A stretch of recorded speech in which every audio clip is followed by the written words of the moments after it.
Hello मेरे दोस्तों। अभी कुछ दिनों पहले मैं और मेरे पिताजी बैठ के बातें कर रहे थे। तब मेरे पिताजी ने मुझे कहा कि बेटा, आपको पता है 1982 में यानी 40 साल पहले मैंने इस प्रॉपर्टी को करीब करीब 3,20,000 रुपीज़ में ख़रीदा था। और आज जब मुझे इस प्रॉपर्टी को बेचना है तो मुझे 1 करोड़ रुपए मिल रहे हैं। अब मेरे पिताजी को ऐसा लग रहा था कि उनका 97 लाख रुपीज़ का फ़ायदा हो रहा है। लेकिन जब मैंने उन्हें कैलकुलेशन करके बताया और जब मैंने उनसे कहा कि पिताजी, आप 40 साल तक आपने इस प्रॉपर्टी को होल्ड भी तो किया ना, तो आपका जो ये CAGR है इस प्रॉपर्टी पे 3,20,000 रुपीज़ की प्रॉपर्टी आज अगर आप 1 करोड़ रुपए में बेचते हो 40 साल बाद, तो इसका कंपाउंडेड एनुअलाइज्ड ग्रोथ रेट हुआ सिर्फ 9%। तब मेरे पिताजी को ये यकीन ही नहीं हो रहा था कि सिर्फ 9% का ही अप्रिसिएशन मिला है उन्हें साल ब साल, यानी एवरी ईयर 9% से प्रॉपर्टी अप्रिशिएट हुई है ऑन एन एवरेज। तो दोस्तों, यही होता है अक्सर जब हम प्रॉपर्टी खरीदते हैं और जब बेचते हैं, जब लोग उसे बेचते हैं तो हमें अक्सर ऐसी स्टोरीज ही सुनने मिलती है कि 2 लाख की प्रॉपर्टी खरीदी थी, आज 2 करोड़ की हो गई, 3 लाख की प्रॉपर्टी खरीदी। लेकिन अगर आप उसका CAGR निकालो तो ऑन एन एवरेज 9% और 12% के बीच ही बनता है। तब मैंने मेरे पिताजी से कहा कि पिताजी, अगर आपने तब प्रॉपर्टी की जगह पे कोई अच्छा स्टॉक खरीद लिया होता और अगर आपको 15% का रिटर्न मिला होता तो शायद ये अमाउंट 1 करोड़ की जगह पे 2 करोड़ भी हो सकता था। तो दोस्तों, यहाँ पे एक समझने वाली बात यह है कि सबसे पहली बात, पिताजी ने उस प्रॉपर्टी को 40 साल तक होल्ड किया। और अक्सर इन्वेस्टर्स क्या करते हैं, स्टॉक को 1 साल 2 साल ज़्यादा से ज़्यादा 5 साल तक होल्ड करते हैं। जब उस स्टॉक पर उन्हें अच्छा मुनाफा देखने मिलता है तो वो उस स्टॉक को बेच के उसमें से निकल जाते हैं। लेकिन रियल एस्टेट में ऐसा होता ही नहीं है और यही एक कारण है कि लोगों को अक्सर बड़े बड़े रिटर्न्स दिखते हैं रियल एस्टेट में। तो अब यहाँ पे इस वीडियो को बनाने के पीछे मेरा मकसद कोई रेंट करना चाहिए घर या आपका रेंट जो है वो वेस्ट ऑफ मनी होता है, ऐसा कोई आर्ग्यूमेंट करना नहीं है। मेरा यहाँ पे सिर्फ एक मकसद ये है इस वीडियो को बनाने के पीछे कि आपको एक क्लैरिटी मिलनी चाहिए कि कब आपको घर को रेंट करना है, रेंट को बाय करना है। आपकी रिक्वायरमेंट्स के अनुसार आपको ये चीज़ें करनी है।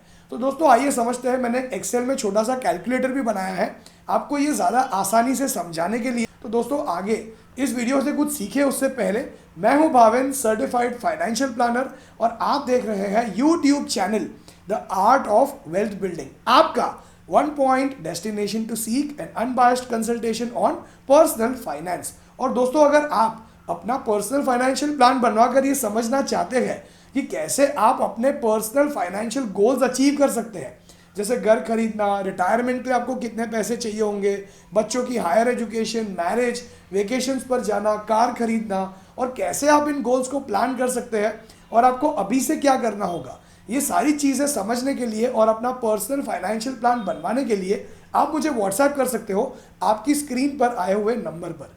सो दोस्तों, let's begin with this video. इस टेबल से हमें अंदाज़ा मिलेगा कि हमारे लिए घर को बाय करना बेटर होगा कि हमारे लिए जो है रेंट पर रहना बेटर होगा। तो पहले तो जो है इस पूरे टेबल को मैं आपको समझा देता हूँ तो आपके लिए कैलकुलेशंस को समझना थोड़ा आसान होगा। Let us go one by one. हम ये मान के चलते हैं कि रमेश को जो है प्रॉपर्टी खरीदनी है 1 करोड़ रुपीज़ की। अब 1 करोड़ रुपीज़ की प्रॉपर्टी में वो 20 लाख रुपीज़ का डाउन पेमेंट देने के लिए रेडी है, विच मीन्स कि वो 80,000 रुपीज़ का जो है लोन लेगा और लोन का जो इंटरेस्ट रेट है 20 ईयर्स के लिए फ़िलहाल है अराउंड 7%, विच मीन्स कि उसका 62,000 रुपीज़ का जो है EMI जाएगा, और जो कि वो अपना खुद का घर खरीद रहा है तो इस प्रॉपर्टी पर जो है उसे 5,000 रुपीज़ का मंथली मेंटेनेंस देना होगा। तो उसका जो टोटल आउटफ्लो है एवरी मंथ वो कितना जा रहा है, 62,000 प्लस 5,000 जो है 67,000 रुपीज़। अब अगर रमेश इसी सेम घर को अगर रेंट कर लेता है और अगर वो लोन नहीं लेता है तो इस सिचुएशन में जो है उसे जो कि प्रॉपर्टी की वैल्यू का 3%, यानी कि उसे जो है 25,000 रुपीज़ का महीने का रेंट देना होगा। अब रमेश को ये समझना है कि उसे ये घर खरीदना चाहिए कि इस घर को उसे रेंट करना चाहिए। तो यहाँ पे रमेश ने ये अज्यूम किया है कि अगर वो ये प्रॉपर्टी खरीदता है तो इस प्रॉपर्टी की जो वैल्यू है वो 8% से अप्रिशिएट होती है, और अगर वो ये प्रॉपर्टी नहीं खरीदता है तो 25,000 रेंट भरने के बाद जो 42,000 रुपीज़ उसके पास बचेंगे, अगर वो उन पैसों को इन्वेस्ट करता है 12% के हिसाब से तब क्या होगा। तो he is trying to understand the opportunity cost of whether he should buy the property और whether he should continue staying on the rent. तो चलिए दोस्तों, सबसे पहले तो हम ये अज्यूम करके चलते हैं कि जो लैंडलॉर्ड है रमेश का, अगर वो ये प्रॉपर्टी को रेंट करता है तो वो 8% से जो है रेंट को बढ़ाएगा। यानी पहले 12 महीनों में उसके पास डिफरेंस अमाउंट जो बचेगा वो होगा 67,000 rupees total outflow minus 25,000 rupees, यानी 42,000 रुपीज़ वो इन्वेस्ट करेगा। तो 12% के हिसाब से उसके पास होंगे 5,38,000 रुपीज़। फिर अगले साल उसका रेंट बढ़ के हो जाएगा 27। तो देखिए उसके पास जो डिफरेंस अमाउंट बचेगा आउटफ्लो में से निकालने के बाद वो होगा करीब करीब 40,000 रुपीज़। अब ऐसे करते करते ये नेगेटिव हो गया। देखिए ये नेगेटिव क्यों हुआ, क्योंकि यहाँ पर रमेश का जो रेंट है वो उसकी ईएमआई से ज़्यादा हो गया। देखिए ये 67,900 है, जबकि उसका जो टोटल आउटफ्लो है इंक्लूडिंग मेंटेनेंस वो है अराउंड 67,000 रुपीज़। तो यहाँ पर टोटल रेंट बढ़ने के बावजूद अगर डिफरेंस अमाउंट अगर रमेश इन्वेस्ट करता है तो उसके पास टोटल अक्यूमुलेट होंगे 2,48,00,000 रुपीज़ प्लस अगर इस डाउन पेमेंट की अमाउंट को अगर रमेश ने घर ना खरीद कर अगर इन्वेस्ट कर दिया होता 20 सालों के लिए तो इसकी वैल्यू 12% के हिसाब से बढ़ के हो जाती 1,92,00,000, विच मीन्स ये 1,92,00,000 प्लस ये 2,48,00,000, तो रमेश के पास अक्यूमुलेट होते 4,41,00,000। और वही अगर प्रॉपर्टी 8% से अप्रिशिएट होती है तो इस प्रॉपर्टी की जो वैल्यू है वो बढ़ के हो जाएगी 20 ईयर्स बाद अप्रॉक्सीमेटली 4,66,00,000। तो यहाँ पर रमेश के लिए with this arrangement with 7% interest rate with 5,000 rupees of maintenance with 8% increase in the rent, Ramesh के पास और 12% से अगर वो अज्यूम करके चलता है उसकी अगर इन्वेस्टमेंट्स बढ़ेगी तो रमेश के लिए जो है यहाँ पर प्रॉपर्टी खरीदना फ़ायदेमंद होगा, क्योंकि प्रॉपर्टी उसे ज़्यादा का अप्रिसिएशन देगी। लेकिन चलिए दोस्तों, ये तो हमने सिर्फ एक ही एग्जाम्पल कंसिडर किया। अब यहाँ पर हम थोड़े कुछ फिगर्स को जो है चेंजेस करते हैं। अब मान के चलते हैं कि यहाँ पर इस सिचुएशन में जो है रमेश जो है मेंटेनेंस 5,000 की जगह पे 8,000 दे रहा है। तो अभी यहाँ पर देखिए जो आंसर है, देखो ये स्टे ऑन रेंट हो गया, क्योंकि यहाँ पर अब जो है प्रॉपर्टी की अप्रिसिएशन होगी अराउंड 4,66,00,000, लेकिन डिफरेंस अमाउंट इन्वेस्ट करने के बाद रमेश के पास रहेंगे 4,71,00,000, यानी रमेश का जो है 5 लाख का यहाँ पे फ़ायदा ही हो रहा है। अब हमें हमेशा ये बताया जाता है कि staying on rent is a waste of money. तो देखिए दोस्तों, ये आपकी ज़रूरत के ऊपर डिपेंड करता है और कुछ अजम्पशंस के ऊपर भी डिपेंड करता है। तो हमेशा प्रॉपर्टी खरीद लेना ही सही नहीं होता है और हमेशा जो है रेंट पर रहना ही सही नहीं होता है। अभी मान के चलते हैं कि इस सिचुएशन में होम लोन का जो इंटरेस्ट रेट है वो बढ़ भी सकता है, फ्यूचर में बढ़ के हो गया 8%। तो भी देखो यहाँ पे देखो rent, staying on rent is a better option. या मान लीजिए यहाँ पे उसका लैंडलॉर्ड कहता है कि भाई मैं तुम्हारा जो रेंट है वो 8% से नहीं बढ़ाऊंगा, सिर्फ 7% से ही बढ़ाऊंगा। यहाँ पे चलिए हम मान के चलते हैं कि उसका मेंटेनेंस जो है 8 की जगह पे दोबारा से 5,000 हो गया।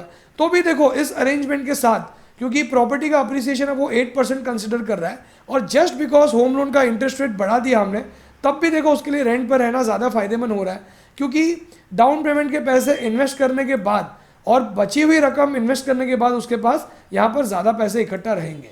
तो ये टेबल से हम जो है एटलीस्ट ये अपॉर्चुनिटी कॉस्ट का अंदाज़ा लगा सकते हैं।